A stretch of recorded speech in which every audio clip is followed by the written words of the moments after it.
បាទជំរាបសួរពុកម៉ែបងប្អូនទាំងអស់គ្នាថ្ងៃនេះខ្ញុំនឹងមកបង្ហាញអំពីវិធីធ្វើបាយដំណើបអបខ្ទិះដូងជាមួយនឹងស្វាយទុំបាទមុននឹងទៅទស្សនាបងប្អូនកុំភ្លេចចូលទៅ Subscribe YouTube របស់ខ្ញុំបាទមួយម្នាក់ផងដើម្បីទទួលបាននូវព័ត៌មានដូចជាចំណេះដឹងថ្មីៗបន្ថែមទៀតតោះយើងទៅទស្សនាទាំងអស់គ្នាបាទអានេះមុនយើងយកមកលាងជាមួយសាច់ជូរយើងត្រូវលាងទឹកនៅក្នុងនេះ3 4 5ទឹកឲ្យរៀងថ្លាបន្តិចណារួចហើយចាំយើងយកសាច់ជូរនេះយើងមានសាច់ជូរមួយនេះមកដើម្បីយកវាមកដោះជាមួយសាច់ជូរមូលហេតុដែលយើងត្រូវដោះគឺធ្វើឲ្យសាច់អង្ករដំណើបនេះពេលដែលយើងចំហុយមកគឺវាថ្លាឡើងថ្លាល្អហ្មង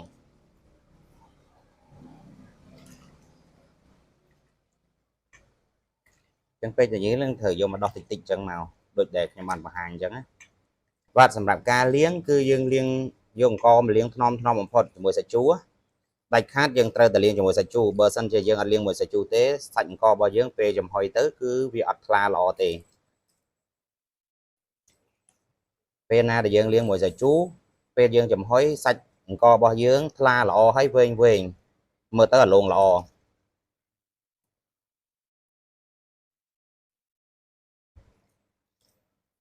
យើងលាងថ្នមអញ្ចឹងមកហើយយើងលាងកវីវាឲ្យសព្វមក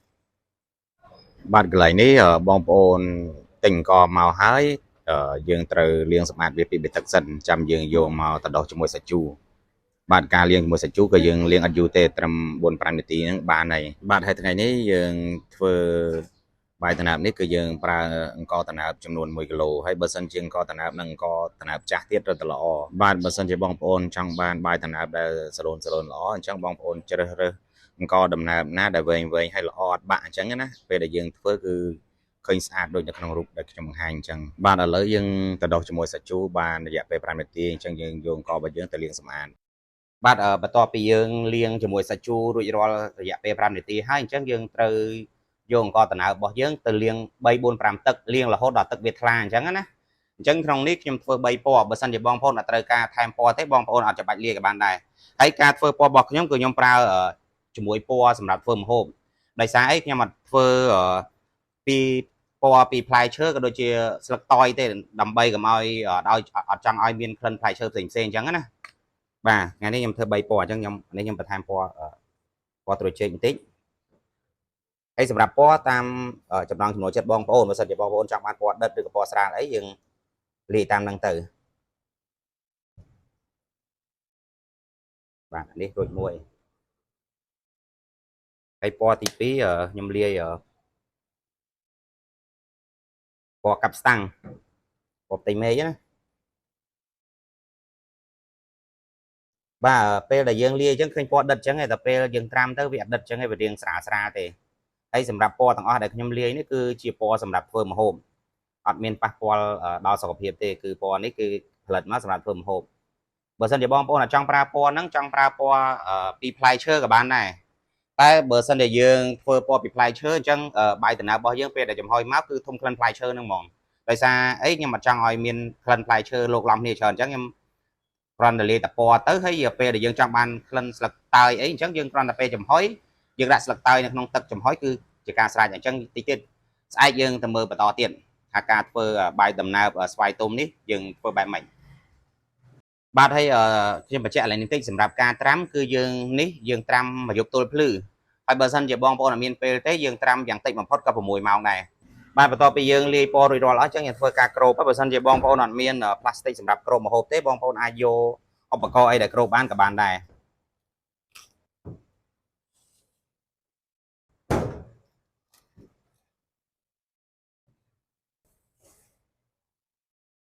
បាទបន្ទាប់ពីយើងត្រាំមួយយប់មកអញ្ចឹងយើងធ្វើការលាងសម្អាតអង្កររបស់យើងឲ្យស្អាតអញ្ចឹងណាលាង3 4ទឹករហូតដល់ទឹកថ្លាបាទដូចដែលខ្ញុំបានបង្ហាញជូនអញ្ចឹងហើយបន្តមកទៀតយើងរៀបចំដាក់ចំហុយតោះឥឡូវយើងទៅមើលពីការរៀបចំដាក់ចំហុយទាំងអស់គ្នាបាទឥឡូវមុនយើងទៅរៀបចំចំហុយអញ្ចឹងយើងមកធ្វើការដាំទឹកជាមុនសិនបាទក្នុងការដាំទឹកនេះគឺយើងត្រូវដាក់ទឹកល្មមកុំដាក់ច្រើនពេកហើយយើងដាក់ស្លឹកតើយនៅក្នុងហ្នឹងផងដើម្បីឲ្យវាមានក្លិនឈ្ងុយណាបាទឥឡូវយើងទៅមើលបន្ថែមទៀតពីការរៀបចំចំហុយបាយដំណើបរបស់យើងបាទ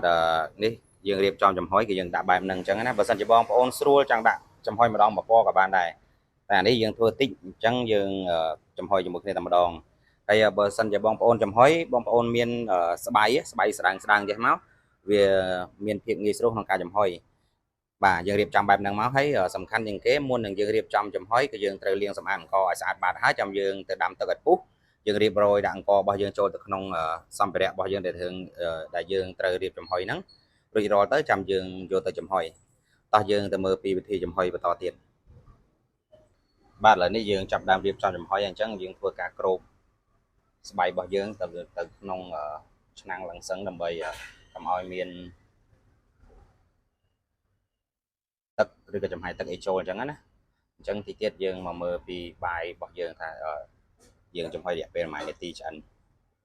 បាទសម្រាប់ការចំហុយគឺយើងចំហុយរយៈពេល20នាទីបន្ទាប់ពី20នាទីយើងធ្វើការត្រឡប់បាយយើងម្ដងទៀតបាទបន្ទាប់ពីយើងចំហុយបាន20នាទីអញ្ចឹងយើងធ្វើការត្រឡប់បាយយើងបន្តិចដើម្បីឲ្យឆ្អិនសព្វល្អ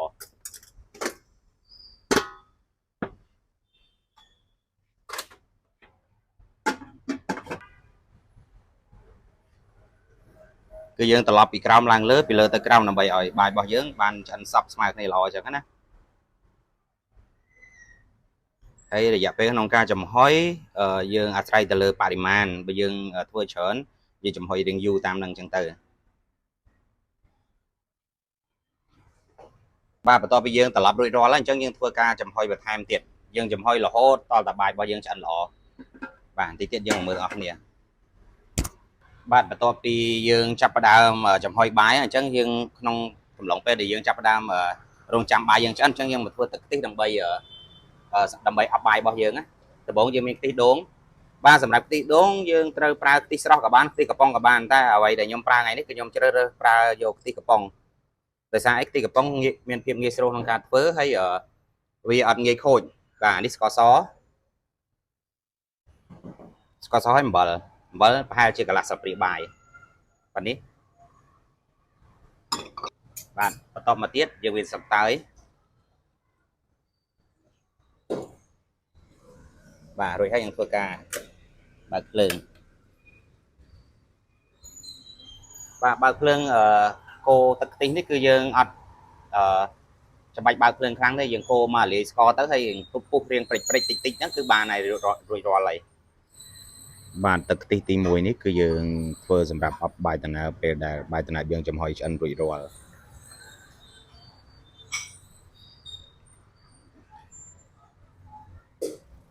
ហើយសម្រាប់ស្លឹកតើយបើសិនជាបងប្អូនអត់ចង់បានក្លិនស្លឹកតើយឬចង់បានក្លិនខ្ទិះដូងយើងអត់ចាំបាច់ដាក់ស្លឹកតើយទេដោយសារបាយដំណើរមួយនេះខ្ញុំចង់ឲ្យមានក្លិនស្លឹកតើយអញ្ចឹងខ្ញុំអត់យកពណ៌ពីផ្លែឈើផ្សេងខ្ញុំមកផ្សំទេខ្លាចវាច្រឡំក្លិនជាមួយគ្នាអញ្ចឹងណាបាទគឺយើងបើកភ្លើងកូរនេះគឺយើងកូរឲ្យស្ករលាយឥឡូវនេះឃើញថាស្ករយើងចាប់តាមលាយហើយបាទក្នុងការដែលយើងកូរខ្ទិះនេះឥឡូវនេះឃើញថាខ្ទិះយើងអត់ចាំបាច់ពុះខ្លាំងទេគ្រាន់តែពុះព្រិចតិចគៀនខ្ទះដែលដូចឃើញអញ្ចឹងហុយប៉ុណ្ណឹងណាឃើញពុះព្រិចហ្នឹងបានហើយអត់ចាំបាច់ឲ្យខ្ទិះរបស់យើងពុះខ្លាំងហើយពេលណាដែលពុះខ្លាំងពេកវាអាចនឹងឡើងប្រេងវាទៅជាលែងឆ្ងាញ់នេះពុះព្រិចដូចឃើញអញ្ចឹងប៉ុណ្ណឹងគឺបានហើយអានេះយើងកូរខ្ទិះនេះគឺដើម្បីសម្រាប់អប់ជាមួយបាយដំណើបពេលដែលយើងចំហុយហើយអញ្ចឹងទីទៀតយើងទៅមើលពីវិធីធ្វើខ្ទិះដើម្បីស្រោចទៅលើបន្ថែមទៀតបាទបន្ទាប់ពីយើងកូរខ្ទិះនេះរួចរាល់ហើយអញ្ចឹងយើងធ្វើការចាក់ត្រងទុកដើម្បីអប់បាយដំណើបរបស់យើងបាទគ្រប់ដំណាក់កាលដែលធ្វើគឺយើងត្រូវការត្រងដើម្បីឲ្យមានអនាម័យ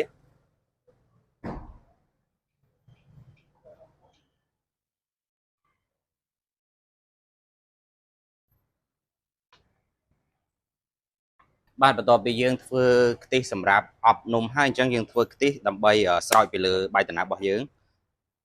បាទគុណសម្បត្តិក្នុងការដែលយើងប្រើខ្ទិះកំប៉ុងគឺអាចជួយឲ្យបាយដំណើបរបស់យើងមិនងាយផ្អូមហើយរក្សាទុកបានយូរអាចរក្សាទុកនៅខាងក្រៅទូទឹកកករហូតបានទៅដល់4ថ្ងៃដែលមិនផ្អូមបាទបន្ទាប់ពីយើងដាក់ខ្ទិះហើយយើងមានស្ករសបន្ទាប់ពីយើងដាក់ស្ករសហើយយើងត្រូវការអំបិលបាទអំបិលគឺយើងប្រើប៉ុណ្នេះបើសិនជាបងប្អូនចង់ផ្អែមឬក៏ចង់ប្រៃអីបងប្អូនអាចបន្ថែមនិងបន្ថយទៅតាមនឹងបានបាទបន្ទាប់មកទៀតយើងមានម្សៅខ្សាយក៏បានម្សៅពោតក៏បានចំនួន1ស្លាបព្រាបាយបើបងប្អូនអត់មានម្សៅពោតបងប្អូនអាចប្រើម្សៅខ្សាយជំនួសនិយាយរួមម្សៅខ្សាយនិងម្សៅពោតយើងប្រើបរិមាណប៉ុណ្ណឹងគ្នា1ស្លាបព្រាបាយប៉ុណ្ណឹងទៅ ហើយបើសិនជាបងប្អូនចង់ខាប់ចង់រាវអីអាហ្នឹងយើងថែមបន្ថយម្សៅពោតទៅតាមហ្នឹងអញ្ចឹងណាបាទបន្ទាប់ពីយើងរួចរាល់អញ្ចឹងយើងធ្វើការកូរវាបន្តិចដើម្បីឲ្យម្សៅឲ្យលបាយនៅខាងក្នុងហ្នឹងបានរលាយសព្វចូលគ្នាបានល្អបាទឃើញថាលបាយនៅក្នុងនេះសព្វល្អហើយអញ្ចឹងយើងធ្វើការបើកភ្លើងដើម្បីកូរខ្ទិះរបស់យើងឲ្យបានឆ្អិនល្អសម្រាប់រូបមន្តចាំខ្ញុំដាក់នៅខាងក្រោមថាយើងប្រើអង្ករត្នោតប្រហែលប្រើស្ករប្រហែលប្រើដូងប្រហែលអីចឹងណាតិចទៀតចាំយើងទៅមើលរូបមន្តរបស់គ្នាហើយបើសិនជាបងប្អូនធ្វើតាមការណែនាំក៏ដូចជាការបង្ហាញជូនរបស់ខ្ញុំបាននៅខាងក្នុងហ្នឹងបងប្អូនអាចធ្វើបាន 100% ហើយសម្រាប់រសជាតិមួយនេះដែរបងប្អូនចង់ធ្វើញ៉ាំក្នុងក្រុមគ្រួសារក៏បានបងប្អូនអាចធ្វើជាអាជីពបន្ថែមក៏បានដែររសជាតិនេះខ្ញុំធានាថារសជាតិឆ្ងាញ់មែនតើបងប្អូនអាចយកទៅធ្វើជាអាជីពបានបាទឥឡូវនេះឃើញថាខ្ទិះរបស់យើងនេះចាប់ដើមពុះហើយអញ្ចឹងបានន័យថាខ្ទិះរបស់យើងឆ្អិនហើយខាប់ល្អមែនតើពេលត្រជាក់វានឹងខាប់ខ្លាំងជាងនឹងទៀតបាទឥឡូវឃើញថាខ្ទិះរបស់យើងចាប់ដើមឆ្អិនល្អហើយបាទពុះបែបនេះគឺឆ្អិនណាស់អញ្ចឹងយើងធ្វើការបិទភ្លើង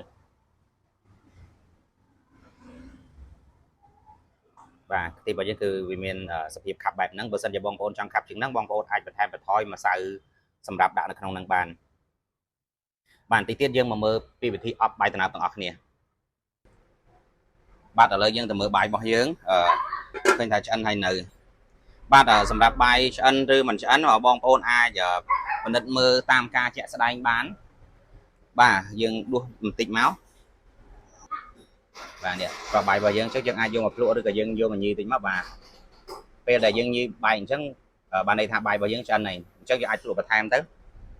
បាទឥឡូវបាយរបស់យើងបានឆ្អិនល្អហើយអញ្ចឹងយើងធ្វើការអប់ខ្ទិះទាំងអស់គ្នាតោះ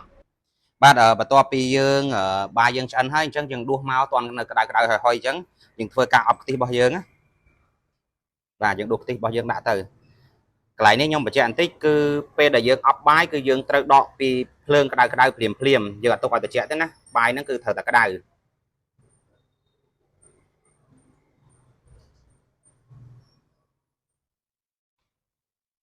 បាទបន្ទាប់ពីហ្នឹងហើយយើងច្រោយវាតិចមកច្រោយឲ្យទឹកខ្ទិះហើយនឹងបាយរបស់យើងបានចូលសព្វជាមួយគ្នាបានល្អបាទយើងជ្រុំអញ្ចឹងមក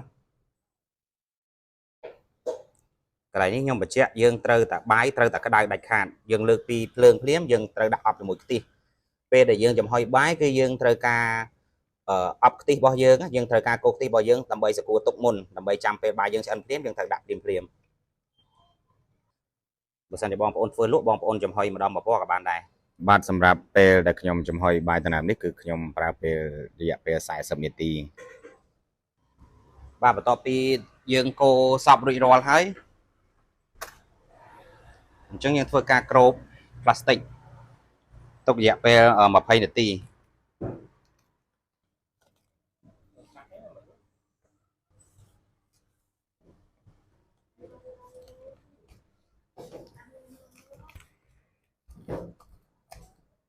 បន្ទាប់ពីយើងដាក់ខ្ទិះដើម្បីអប់ហើយអញ្ចឹងយើងធ្វើការគ្របផ្លាស្ទិករយៈពេល15ទៅ20នាទីរួចហើយយើងត្រឡប់វាម្ដងទៀតតិចទៀតយើងមកមើលបន្តទៀតបាទបន្ទាប់ពីយើងផ្អាប់បាន20នាទីអញ្ចឹងយើងមកធ្វើការកូរបាទកូរពីក្រោមឡើងមកលើហើយពីលើទៅក្រោមហើយឃើញថាបាយដំណើបរបស់យើងនេះចាប់ផ្ដើមបឺតខ្ទិះចិត្តអស់ហើយអញ្ចឹងយើងធ្វើការត្រឡប់វាដើម្បីឲ្យតែខាងលើដែលអត់សប់ហ្នឹងបានចូលទៅក្រោមម្ដងបាទបន្ទាប់ពីហ្នឹងហើយយើងគ្របវាវិញបាទបន្ទាប់ពីយើងត្រឡប់ហើយយើងធ្វើការគ្របវិញដើម្បីឲ្យទឹកខ្ទិះរបស់យើងស្រូបចូលក្នុងបាយដំណើបរបស់យើងបានល្អបាទពេលដែលយើងកូរនេះក៏យើងអត់កូរខ្លាំងទេដើម្បីកុំឲ្យបែកគ្រាប់បាយដំណើបរបស់យើងយើងកូរថ្នមមែនតើថ្នមដៃដើម្បីឲ្យគ្រាប់បាយដំណើបរបស់យើងអត់បាក់ហើយរលោងល្អដែរចិត្តយើងធ្វើការគ្របផ្អាប់រយៈពេល20នាទីទៀតយើងផ្អាប់រហូតតតាអង្ករដំណើបរបស់យើងបើទឹកខ្ទិះអស់បាទឥឡូវនេះឃើញថាបាយដំណើបយើងក៏បានរួចរាល់ផងដែរអញ្ចឹងយើងដួសដាក់ចានមកហើយយើងចិតស្វាយទុំដើម្បី ញ៉ាំជាមួយបាយដំណើបរបស់យើងបាទហើយយើងរៀបរាប់ថែមស្លឹកតើយស្លឹកអីតិចតួចទៀតទៅដើម្បីបន្ថែមសោភ័ណភាពឲ្យកាន់តែតាក់ទាញថែមទៀតរសជាតិឆ្ងាញ់ហើយសោភ័ណភាពក៏ស្អាតដែរបាទឥឡូវនេះឃើញថាការបង្រៀនក៏ដូចជាការបង្ហាញអំពីការធ្វើបាយដំណើបអបទីដូងជាមួយស្វាយទុំរបស់ខ្ញុំបាទក៏បានមកដល់ទីបញ្ចប់ផងដែរបាទចុងក្រោយនេះខ្ញុំបាទសក្តាក៏សូមអរគុណដល់ពុកម៉ែបងប្អូនទាំងអស់គ្នាដែលតាមដានទស្សនាវីដេអូមួយនេះតាំងពីដើមរហូតដល់ចប់ជួបគ្នាពេលក្រោយនឹងមុខមនុយថ្មីបន្ថែមកុំភ្លេចចូល Subscribe YouTube ខ្ញុំបាទមួយម្នាក់ផងដើម្បីទទួលបានចំណេះដឹងថ្មីៗក៏ដូចជាព័ត៌មានថ្មីៗបន្ថែមទៀតជាចុងក្រោយនេះខ្ញុំបាទក៏សូមអរគុណនិងសូមជម្រាបលាបាយបាយ